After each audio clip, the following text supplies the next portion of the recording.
सीताराम पदाम्बुजो मधुपन यनमानसं लीयते सीताराम गुणावली निशिदेवा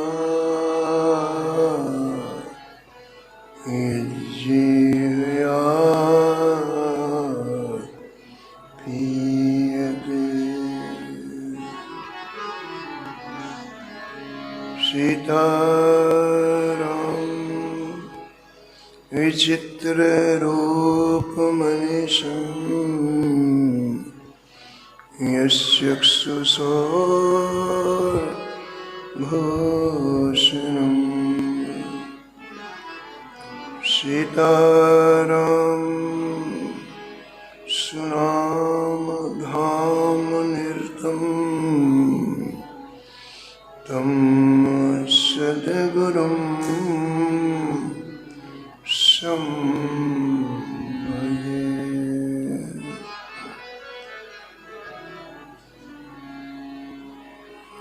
नीलाम्बुजश्यामलकोमलाङ्गं सीतासमारोपितवामभागं पाणो महासायक चारुचापं नमामि रामं रघुवंशनाथम्।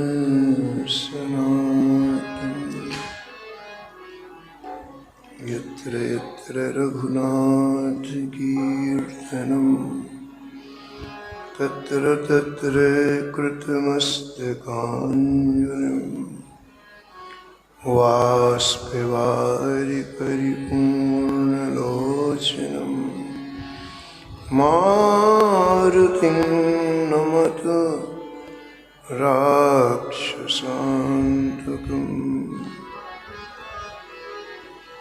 वाञ्छाकल्पतरुभ्यश्च कृपासिन्धुभ्येव च पतितानां पावनेभ्यो श्रीवैष्णवेभ्यो नमो नमः। भक्त भक्ति भगवंत गुरु चतुर्नाम वपुएक, इनके पद वंदन किए नासत विघ्न।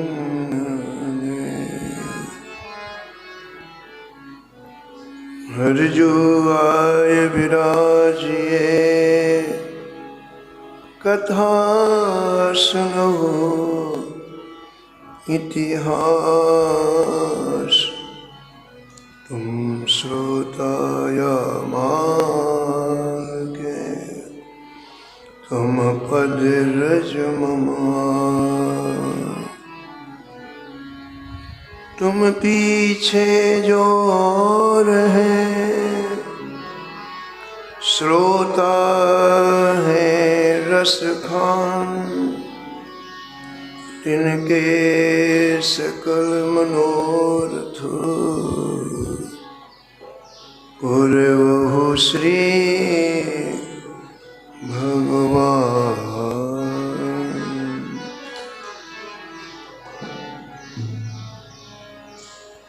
राधे राधे गोविंद गोविंद राधे।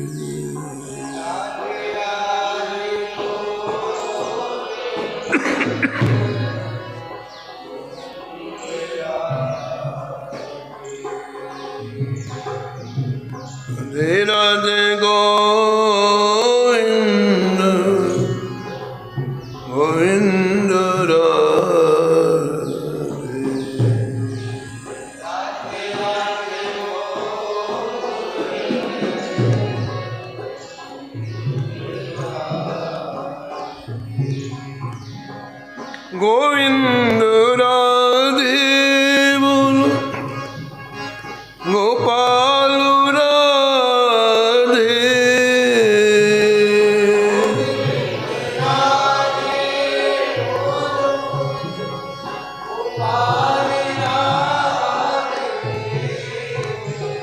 राधे राधे गोविंद गोविंद राधे।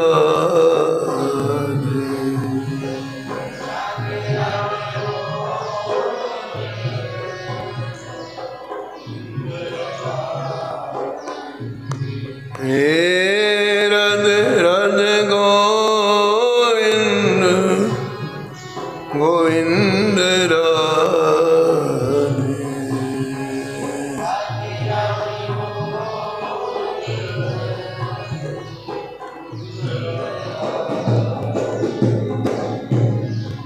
गोविंद राधे बोलो गोपाल राधे।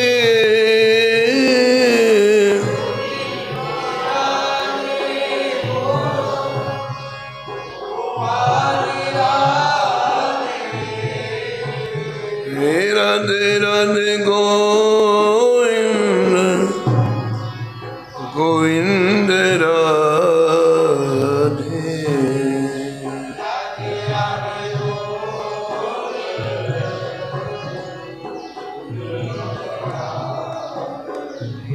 हे राधे राधे गोविंद गोविंद राधे।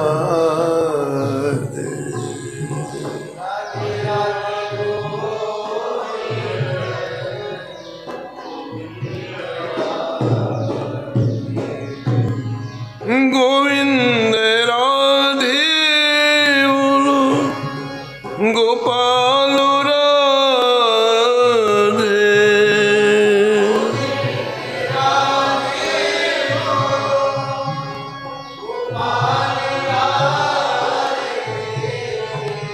हे राधे राधे गोविंद गोविंद राधे।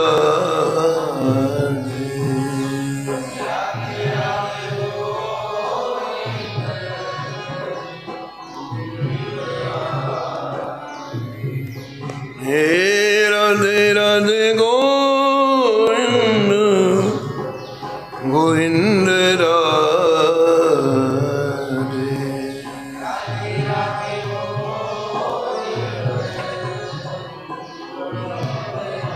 श्री जानकी वल्लभ लाल की, श्री मंगल मूर्ति हनुमान जी महाराज की, सपरिकर श्री भक्तमाल जी की, सब संत भगवान की, श्री स्वामी अग्रदास जी महाराज की, श्री नाभाजी महाराज की, श्री प्रियादास जी महाराज की, श्री वृंदावन धाम की, श्री बांके बिहारी लाल की, श्री राधा वल्लभ लाल की, श्री गिरिराज जी महाराज की, श्री यमुने महारानी की, श्री राम नाम महाराज की, श्री महाराज जी की।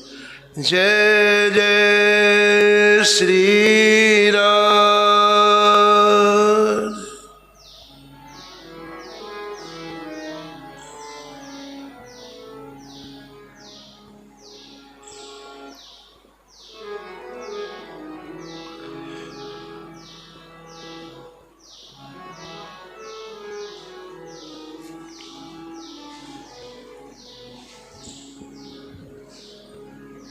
संदेह ग्रंथि खंडन निपुणो,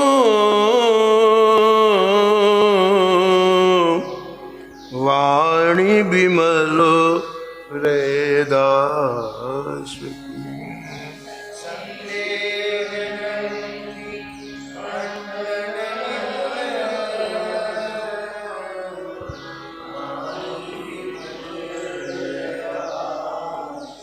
वाणी विमल रैदास की।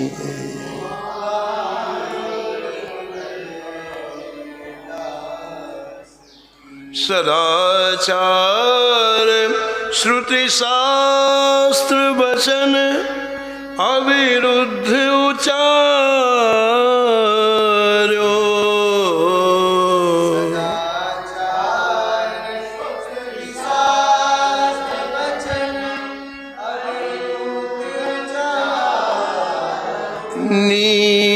खीर विवरण परम हंसन और धार्यो।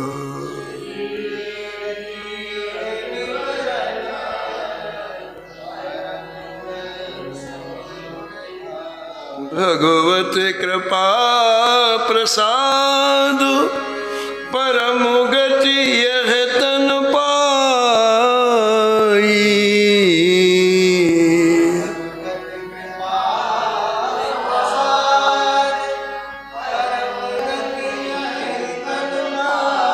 राज सिंहासन बैठ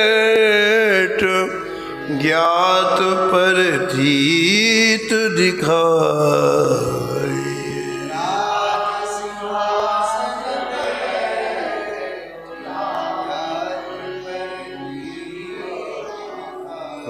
वर्णाश्रम अभिमान तजो वर्णा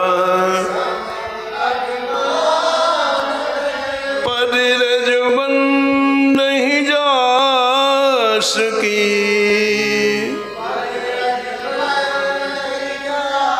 संदेह ग्रंथि खंडन निपुणो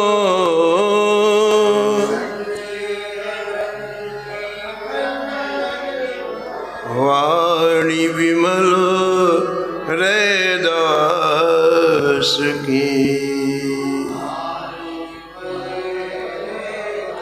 वाणी विमल रैदास की।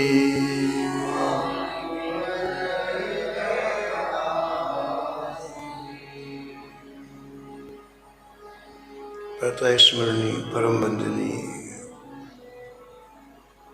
श्री नाभाजी महाराज परम पावन ग्रंथ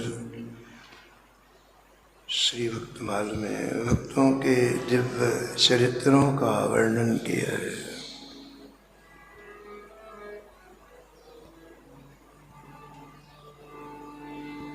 इस छप्पे में परम भागवत श्री रैदास जी का स्मरण करते हुए श्री नाभाजी महाराज कहते हैं कि श्री रैदास जी का अंतःकरण इतना पावन था, पवित्र था, आपके मुख से कोई भी शब्द निकलता वो हृदय के संशय को दूर कर देता, भ्रम को दूर कर देता। इसलिए उस समय के जो बड़े बड़े उच्च वर्ण के लोग थे, बड़े बड़े विद्वान थे,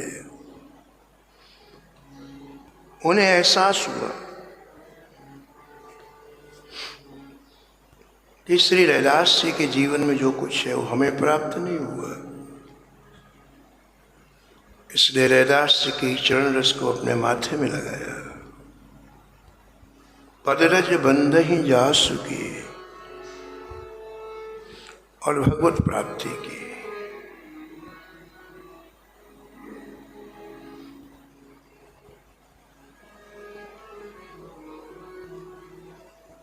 श्री भक्तमाल जी में ऐसे कई प्रसंगों का वर्णन है जिससे पता चलता है कि जीव का अहंकार जब तक गलित नहीं होता है तब तक वो कितनी ऊंचाई में पहुंच जाए, लेकिन उसका पतन होना संभव है। भगवान श्री राम जब सिंहासन पर विराजमान हुए अयोध्या में तो चारों वेद स्तुति करने के लिए आए। ऋग्वेद, सामवेद, अथर्ववेद, चारों वेद स्तुति करने के लिए आए और उन्होंने अपनी आंखों देखी बात कही भगवान से।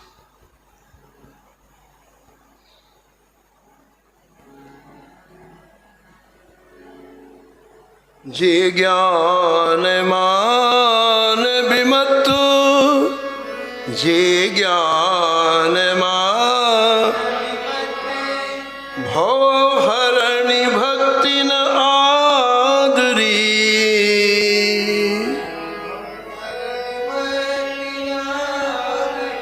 ते पाए सुर दुर्लभ पदा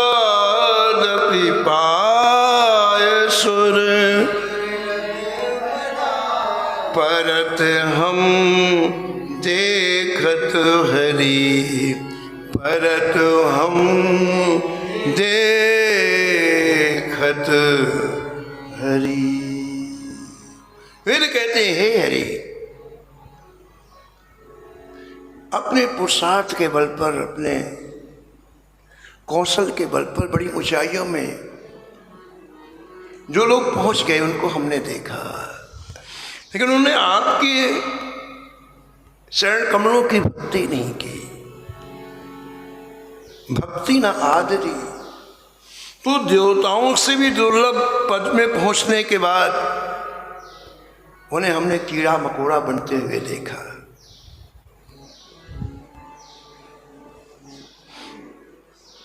उनका पतन हमने देखा। तो ये बात जो वेदों ने कही भक्तमाल में, संतों के चरित्रों के द्वारा से ठाकुर जी ने प्रकट किया।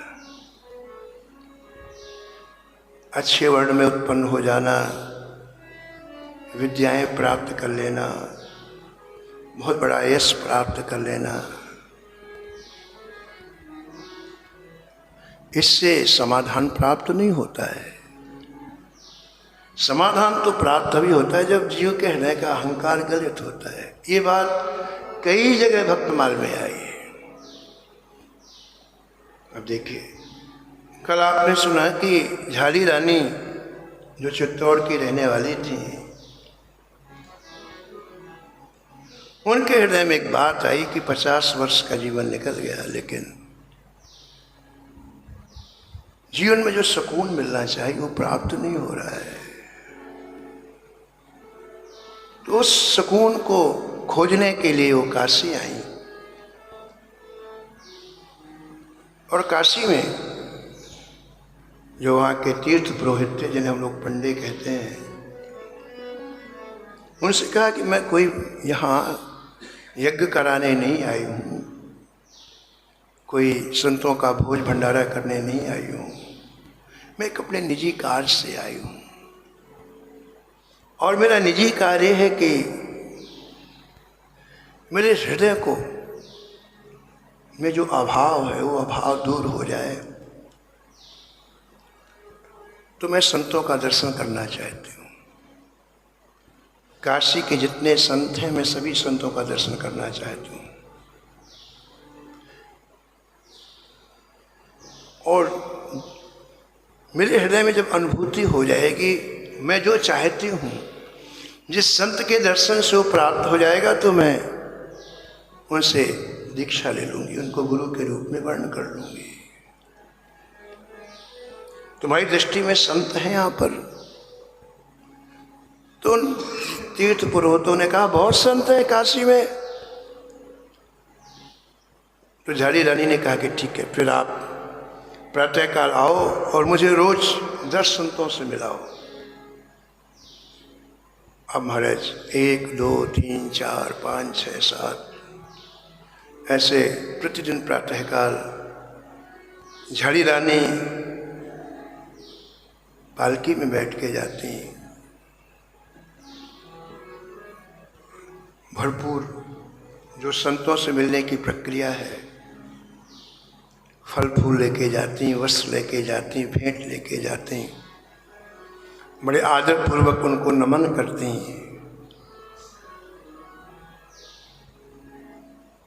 और चरणों में बैठ करके सत्संग करती। लेकिन लोग अपने अंतःकरण की तरफ देखते कि मेरे अंतःकरण में इनके दर्शन का क्या लाभ हुआ।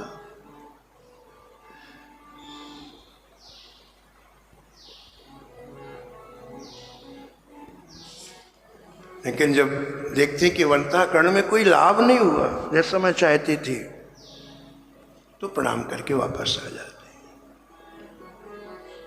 पूर्व महाराज श्री मथुरा जी महाराज कहते थे, ऐसे 1 महीने तक आप काशी के संतों का दर्शन करने गई, और तीर्थ पुरोहितों ने जिन संतों के लिए पास ले गए उनका दर्शन किया, उनका सम्मान किया, लेकिन दीक्षा किसी से नहीं ली। वापस आके विचार करने लगी, क्या मैं ऐसे ही वापस चली जाऊंगी? क्या ठाकुर जी मेरी सुनेंगे नहीं?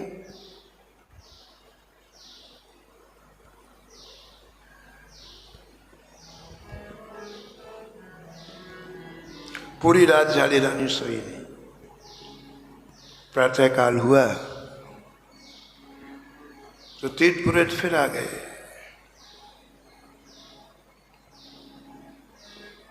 झाली ने कहा कि बस काशी में इतने ही संत हैं? बोले हाँ रानी जी, हमने जितने संतों का दर्शन आपको कराया इतने ही संत हैं। लेकिन बोले लेकिन का क्या तात्पर्य? लेकिन और भी एक आध दो संत हैं, लेकिन वो निम्न जाति में है।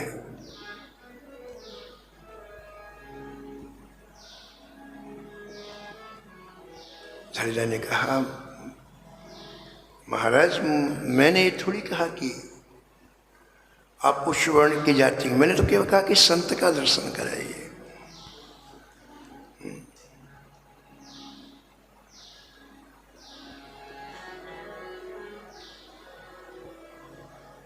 तो चलिए आप।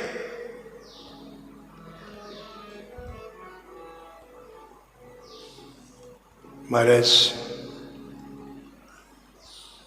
तीर्थ पुरोहित ले गए हैं झाली रानी को, और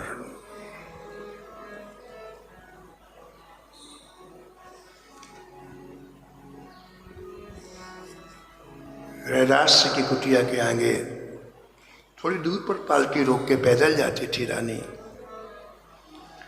रानी जैसे ही गई हैं रैदास के पास, प्रणाम किया है। रैदास ने अपनी कृपा दृष्टि जैसे देखा,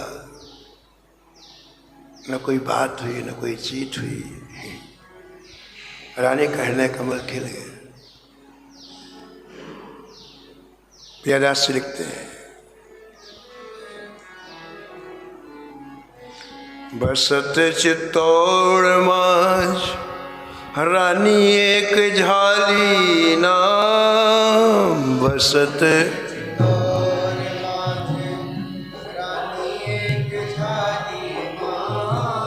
नाम बिन कान खाली आन शिष्य भई है।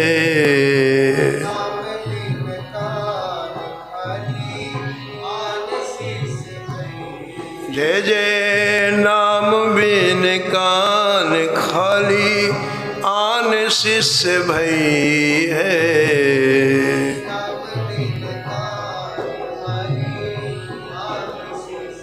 भई है आन शिष्य भई है, आन शिष्य भई है।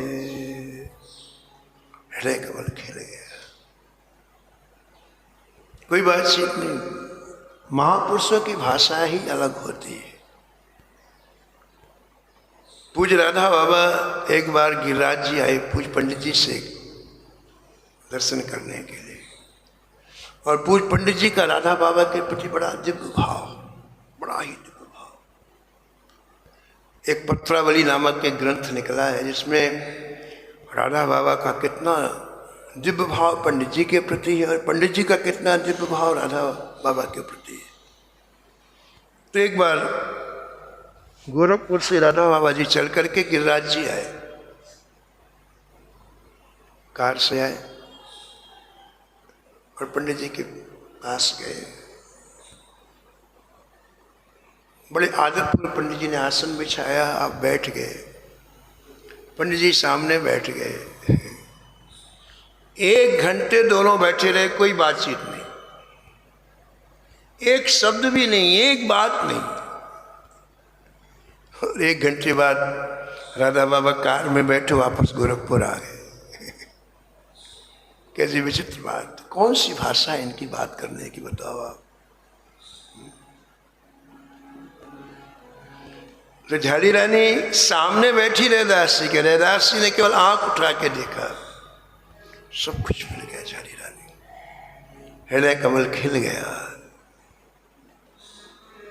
और झाली रानी ने अत्यंत धन्यता पूर्वक कहा, भगवान इस जीवन की पोटली श्री चरणों में मैं सौंप रही हूँ, इसे स्वीकार करो आप। अब प्रभु कृपा करहु यही भांति, अब प्रभु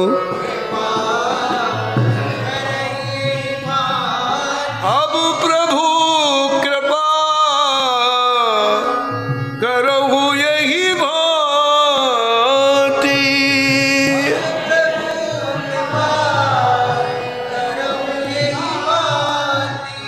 सब तजी भजन करऊं दिन राती।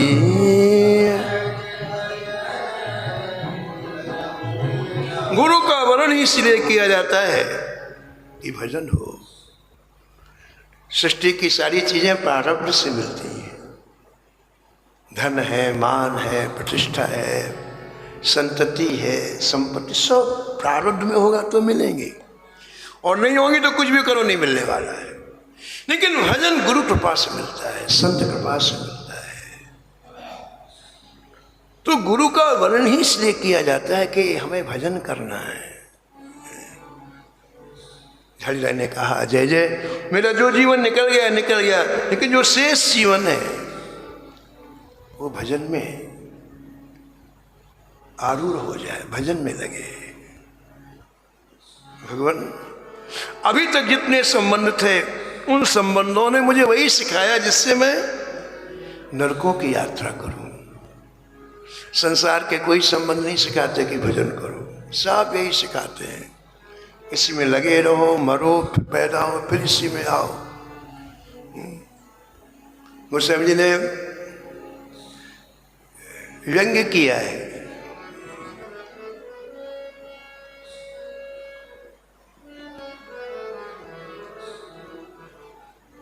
जाते होए निकाय निरंतर, सो इन तो ही सिखायो।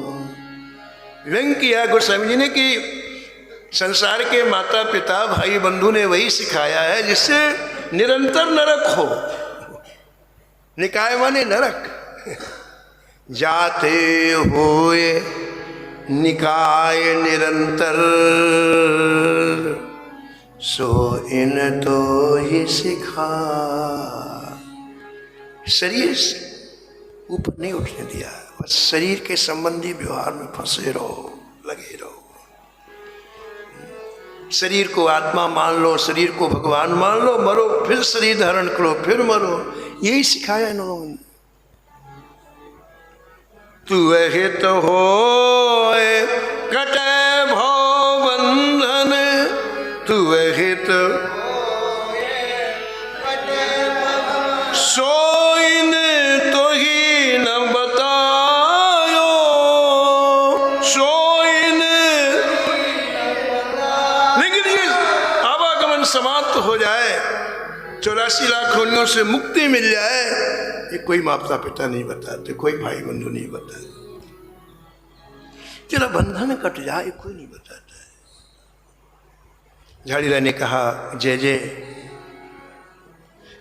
अब आप ही मेरे माता पिता हैं, संसार के लोग आप। मोरे प्रभु तुम गुरु पितु माता, मोरे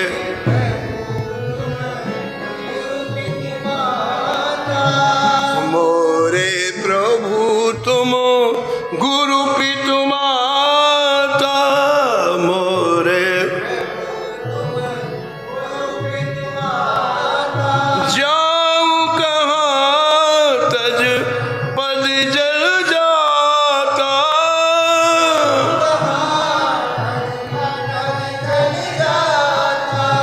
जाऊं कहाँ तज पद जल जाता, जल जाता।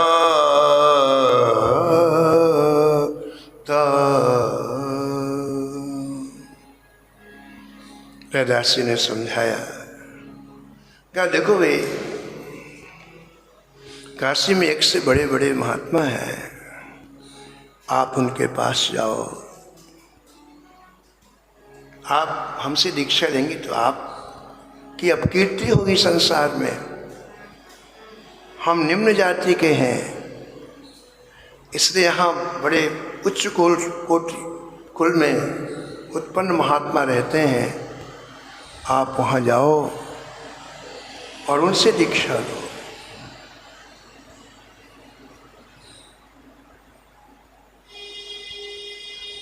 जय ने कहा कि जय जय,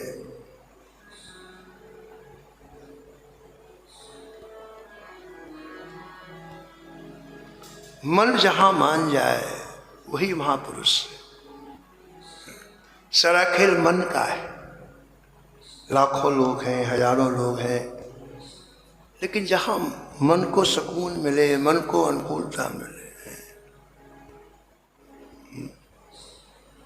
महादेव अवगुण भवनो,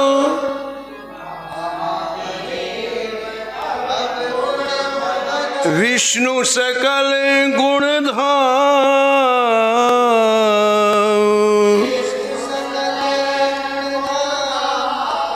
जिहि कर मन रम जाहि सनो, जिहि कर मन सोते ही सनका, सोते ही समन का।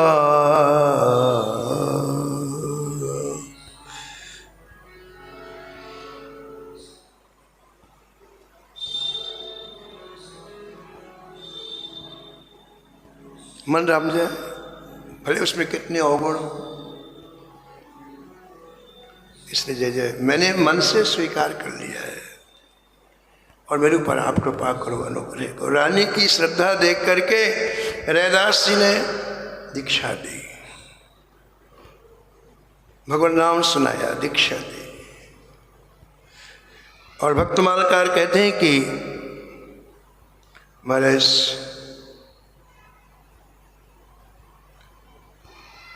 प्रार्थना किया रानी ने कि जय जय, जैसे नाम सुना के आपने कृपा किया, आपने अनुग्रह किया, ऐसे एक अनुग्रह आप और करिए, कभी ये पावन चरण रस आप कुटिया में डालिए, ऐसा अनुग्रह करिए।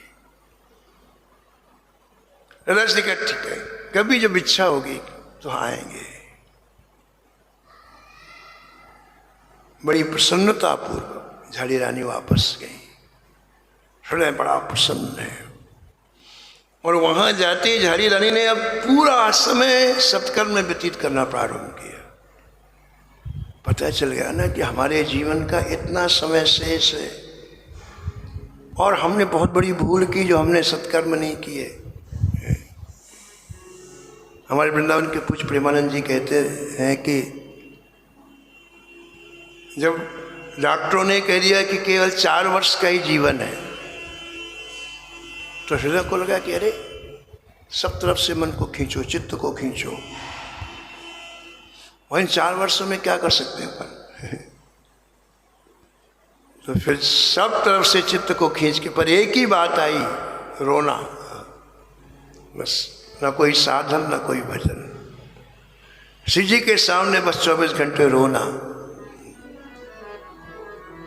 और देखो आप, बोले ऐसा मन लगा, ऐसा मन लगा। 18 वर्ष हो गए और उसी तरह से महाराज भगवान की दिव्य कथाओं का वितरण आप कर रहे हैं। तो जब बोध हो जाता है जीव को कि बहुत कम समय हमारे जीवन का बचा, तो चित्त अपने आप सब तरफ से हट जाता है। झाड़ी रानी जब काशी से रैदास जी से दीक्षा प्राप्त करके गईं, तो एक क्षण भी फालतू समय उन्होंने व्यतीत नहीं किया। शिष्टाचार में आने जाने वालों सब फालतू समय, अपनी जितनी संपत्ति थी, आपके पास जितनी शक्ति थी, सब सत्कर्म में लगाया।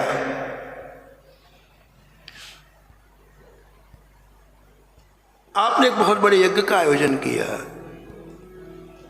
उस यज्ञ में हजारों साधु संत पधारे। आपने एक पत्र लिखा रैदास जी को। उस पत्र में आपने लिखा कि हे गुरुदेव,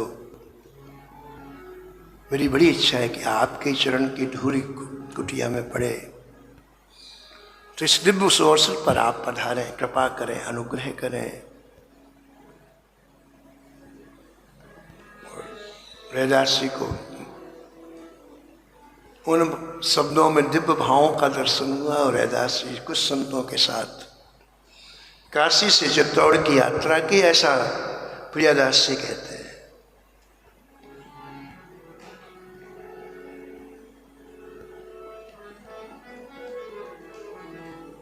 आप हुई पधारे उन बहुधन पटवारे, आप हुई पधारे बहुधन पटवारे, विप्र सुन पाव धारे सीधोदय निवारिये,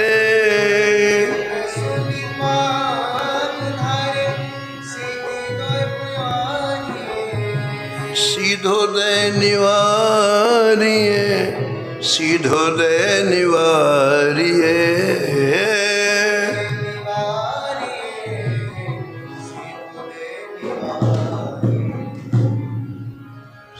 भगवान नाम लेते हुए रैदास जी करीब 40 संतों के साथ चित्तौड़ पधारे। और ये बात बड़ी काम की है कि संत जहाँ जाते हैं वातावरण दिव्य हो जाता है। आप जैसे ही वहाँ पधारे वैसे ही चित्तौड़ का वातावरण दिव्य हो गया। रानी महलों से चल करके अपने गुरुदेव का वंदन करने के लिए आई, अगवानी करने के लिए आई। मार्ग में ही आपने षोडशोपचार पूजन किया और गुरुदेव के चरण कमलों की आरती उतारी।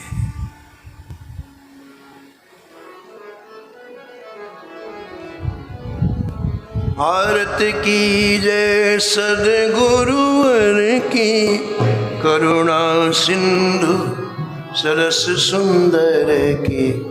आरती की जय सद्गुरुवर की, करुणा सिंधु सरस सुंदर। सद्गुरु महिमा वेद बतावे, सद्गुरु महिमा शास्त्र पुराण ग्रंथ सब गाए,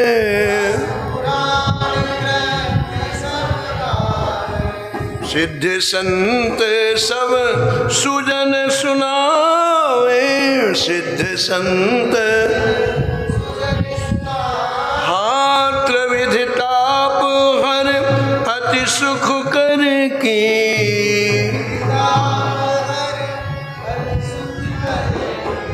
आरती की जय सद्गुरुवर की, करुणा सिंधु सरस सुंदर की।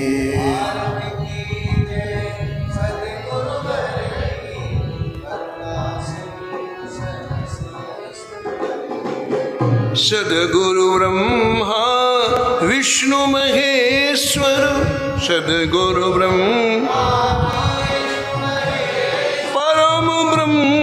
साक्षात परेश्वर,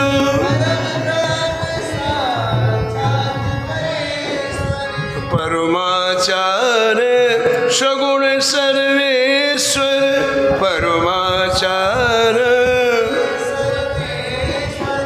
मानव देह रूप श्रीधर की।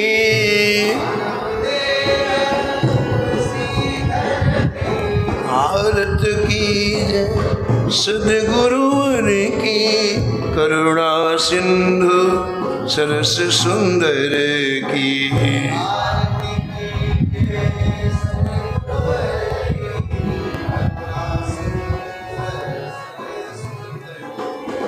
सद्गुरु पद पंकज अति पावन,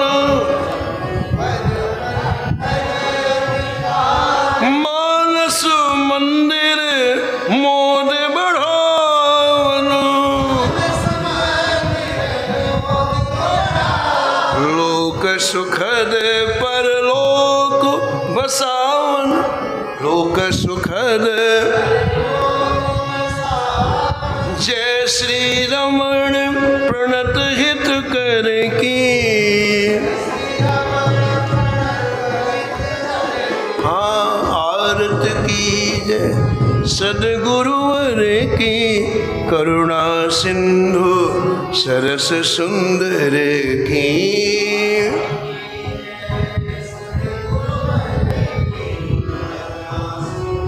बड़ी प्रसन्नता पूर्वक रानी ने गुरुदेव भगवान की अगवानी की और राज सिंहासन पर विराजमान करा करके विभिन्न प्रकार से स्तुति की गुरुदेव भगवान। यज्ञ मंडप में हजारों ब्राह्मण आहुति दे रहे थे। उन्होंने पूछा, भाई आज कौन आया है? इतनी सजावट पूरे नगर की है, धुंधुवियां बज रही हैं, वेद मंत्रों का उच्चारण, कौन आया है? लोगों ने कहा झाड़ी रानी के गुरुदेव आए काशी से। अच्छा। ब्राह्मण ने पूछा, महाराज गुरुदेव भगवान किस जाति के हैं?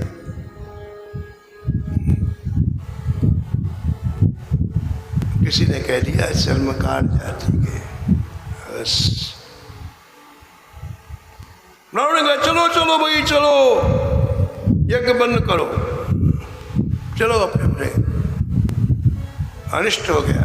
उसके गुरु है वो जाने, लेकिन हम लोग थोड़ी उस रसोई कर न पाएंगे। या ऐसे गुरुदेव आए हो, इस जाति के गुरुदेव आए हो, चलो चलो चलो। यज्ञ की आहुतियां बंद हो गई और सबने महाराज अपना अपना सामान बांधा और यज्ञ मंडप से चल दिए। कुछ लोग दौड़ते हुए झाड़ी रानी के पास आए और कहा, रानी जी यज्ञ तो बंद हो गया और हजारों ब्राह्मण अपना सामान लेके जा रहे हैं, क्यों? बोले, वो कहते हैं भाई झाड़ी रानी के गुरुजी निम्न वर्ण के हैं, इसलिए हम यहाँ रसोई में प्रसाद नहीं पाएंगे, जाएंगे। तो झाड़ी रानी स्वयं जा करके उन ब्राह्मणों को रोका और कहा, महाराज आप क्यों जा रहे हैं? बोले, इसलिए कि हम ऐसी रसोई में प्रसाद नहीं पाएंगे जहाँ इस जाति के गुरुजी हों। झाड़ी रानी ने कहा कि महाराज बिल्कुल मत पाइए, आप मेरे गुरुजी हैं, मैं उनका आदर सत्कार करूँगा, आप बिल्कुल मत करिए। आप तो अपना एक करिए, आप सामग्री लीजिए, अपना भोजन स्वयं बनाइए। आपको हमारी रसोई में पाने की कोई आवश्यकता नहीं है। आप सामान लीजिए, आटा, चावल, दाल, घी, शक्कर, जितनी वस्तुएं चाहिए आप लीजिए, आप स्वयं बनाइए, यज्ञ करिए और प्रसाद खाइए। ब्राह्मण ने कहा फिर तो ठीक है। सब ब्राह्मण वापस आ गए, यज्ञ पुनः प्रारंभ हो गया। कुछ ब्राह्मणों ने रसोई तैयार कर ली, 12 बजे यज्ञ बंद हुआ तो सब ब्राह्मण लोग रसोई में जाकर के पंगत के लिए बैठे। प्रियदासी लिखते हैं, करके रसोई दुज भोजन करन बैठे, करके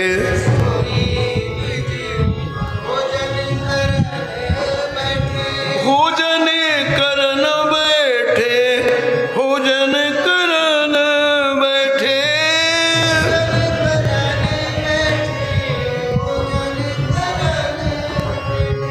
द्वे द्वे मधी एक हृदास को बिहारिए, द्वे द्वे मधी एक रस को निहारिए, हृदास को निहारिए। हजारों ब्राह्मण थे, पत्तल पड़ गई, भोजन परोस दिया गया और जब यज्ञ नारायण की जय बोल करके ग्रास लिया, हाथ में पत्थर से ग्रास लिया, तो पहले ब्राह्मण ने कहा, अरे भैया देखो देखो सी बगल में रैदास बैठा है, मेरे बगल में रैदास बैठा है। दूसरे ने देखा, बोले मेरे बगल में भी बैठा है। जिसने कहा मेरे बगल में बैठा है। ऐसे हजारों ब्राह्मणों के बगल में रैदासी बैठे हुए, इधर ब्राह्मण बीच में रैदासी, दूधे मध एक, इधर ब्राह्मण बीच में रैदास।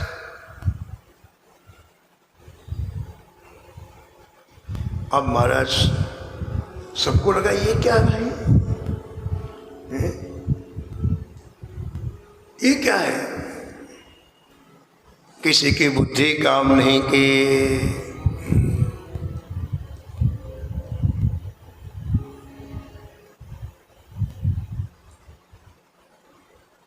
ये क्या करे, दास जी वहां से गायब हो गए। ब्राह्मण ने भोजन किया और भोजन करने के बाद रैदास जी पुनः प्रकट हुए और महाराज प्रकट होकर के रैदास जी ने ब्राह्मणों के अंतःकरण में जो अहंकार था उसको गलित किया। एक ऊंची स्थान पर चढ़ करके श्री रैदास जी ने अपने शरीर की उस भाग को जहाँ यज्ञोपवीत होता है अपने नखों से विदीर्ण किया।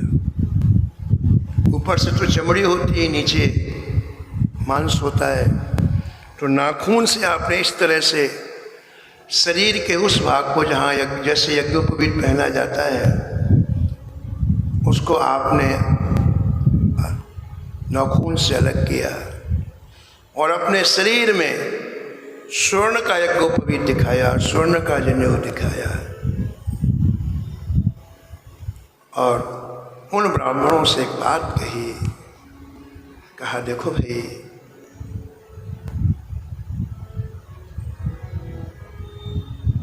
केवल उच्च वर्ण में पैदा होने से ही भगवत प्राप्ति नहीं होती है। मैं पिछले 7 जन्मों से ब्राह्मण कुल में पैदा हुआ, मुझे भगवत प्राप्ति नहीं हुई, क्योंकि इस जन्म में मैं निम्न जाति में पैदा हुआ और संतों की अनुग्रह हो गई, संतों की कृपा हो गई तो मुझे भगवत प्राप्ति हो गई। यानी रैदास जी कहना चाहते हैं कि संत के स्वरूप को पहचानना बड़ा कठिन। भगवान कृपा करें, श्री जी कृपा करें तो संत को समझा जा सकता है। कुछ भाई जी कहते हैं कि जैसे भगवान लीला करते, संत भी लीला करते हैं और संत की लीला को देखकर मोह हो जाता है, विमोह हो जाता है। जैसे भगवान की लीला देख करके विमोह हो गया, ब्रह्मा जी को विमोह हो गया, और की तो बात छोड़ो जो सृष्टि के रचयिता है।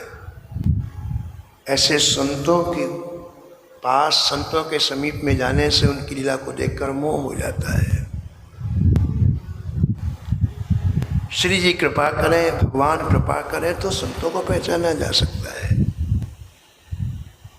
मानो रैदास जी ने शिक्षा दी कि यदि अहंकार जीवन में रहेगा तो संतों से दूरी बनी रहेगी, फिर भगवत प्राप्ति नहीं होगी। अहंकार को छोड़ करके यदि संतों के चरणों का आश्रय प्राप्त करोगे तो मानव जीवन सफल हो जाएगा। आज रैदास जी के इस प्रत्यक्ष प्रभाव को देख करके सभी हजारों ब्राह्मण तोड़ के नतमस्तक हो गए, चरणों में गिर पड़े, दैन्यता प्रकट की, रोने लग गए। देखो भाई आंखें दीन भासे सिखलाए खे भाई, देखो भाई आंखें दीन भासे सिखला खे भाई, स्वर्ण को जनेऊ काढ़ो तो चाकी निन्यारिये,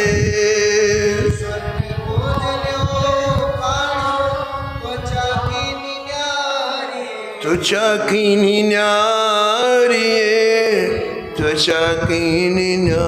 भगवान हम क्या करें, हमें आप उपदेश दो। रैदास जी ने कहा भैया भजन करो। भजन ही सार है। बाकी जितनी चीजें लादे हुए फिरते हो ये सब एक न एक दिन तुम्हें पतन के रास्ते में ले जाएंगे। कुछ भी सार भजन करो। और हजारों हजारों ब्राह्मण एक साथ भगवान का भजन करने लगे। बोलो भक्त वत्सल भगवान की। केशव माधव गोविंद